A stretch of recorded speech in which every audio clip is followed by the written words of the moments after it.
I'm not going to believe it just because someone tells me so.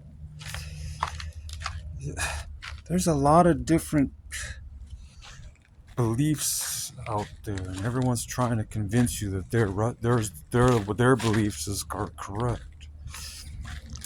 And when you're young and gullible, you kind of, you know, you're willing to listen to these people, and give consideration to what they're saying.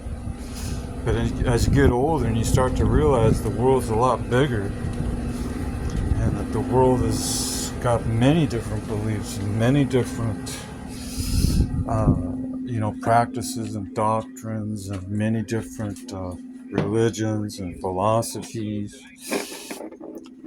You know, who's absolutely right in what they stand for? It's not absolute, right? No, they're not absolutes. I mean, we have perceived absolutes, because we've devised methods of measuring things. So we say 1 inch is 1 inch, and 1 foot is 1 foot, and physics, we do acknowledge that there seems to be constants. We know gravity is constant, but is it absolute? Because does gravity ever change? Is there variables? Not what is really absolute. I mean, nothing. Even the planetary orbits, are they absolute? Don't they alter their course a little bit, or at least gradually? Doesn't the suns, the stars, lose their mass? They change. They lose their orbits. They lose their mass, according to some of these theories about the ancient past. The galaxies have changed. Planets have collided. Planets have blown up. Stars have blown up. Supernovas. Everything's changing, for the better, for the worse. And you guys would make sure that whatever you believe in is at least, sound and reasonable. Don't just believe in little leprechauns and little green men on Mars. Don't just believe in, little Smurf gods, like in the Hindu culture. They believe in little blue Smurf gods, Krishnas. And I hope I didn't offend anyone, but they do have many gods. Other religions have other gods, and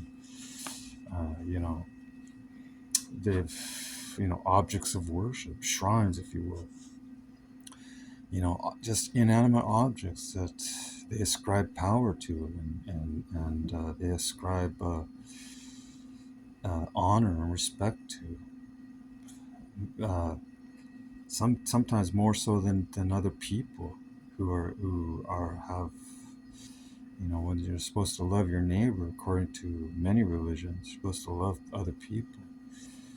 But some people probably are give more respect and honor to their gods than they do their fellow men. So that's why I haven't really become a member of any particular church or denomination, because you have to fully devote yourselves to those ideologies. Because if you don't, you're considered a heretic or an outcast, or someone who's disobedient to their cause or their religion, because you don't fully embrace all their tenets of faith. And so that's where I'm at, is that I believe in God. I believe in the supernatural. I believe in there's more to life than what is just seen with our naked eyes. I believe there's plenty of evidence that mankind and all of creation is not here by accident. It just didn't come about just by throwing a bunch of rocks out in empty space and seeing if they come together and form anything.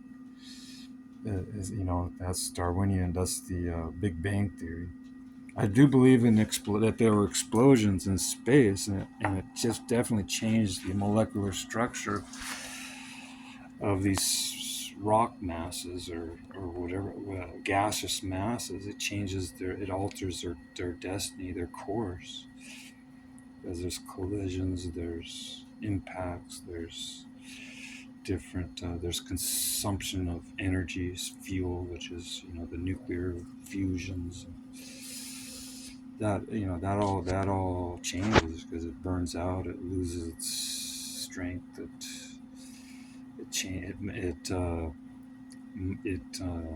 mutates, if you will, one changes from one thing to another over time. But I haven't jettisoned the main idea that there's a supreme being, that there is a powerful entity. Some people ascribe it to not just one but many. They don't. Sometimes they just take it on so far. They just say, I believe in it, but I don't necessarily belong to any particular fundamental group. And that's kind of like where I'm at. I'm not really. You couldn't find me really, because if I was fully devoted to anything, you'd see me pretty active in it. You'd see me, making movements towards that direction. But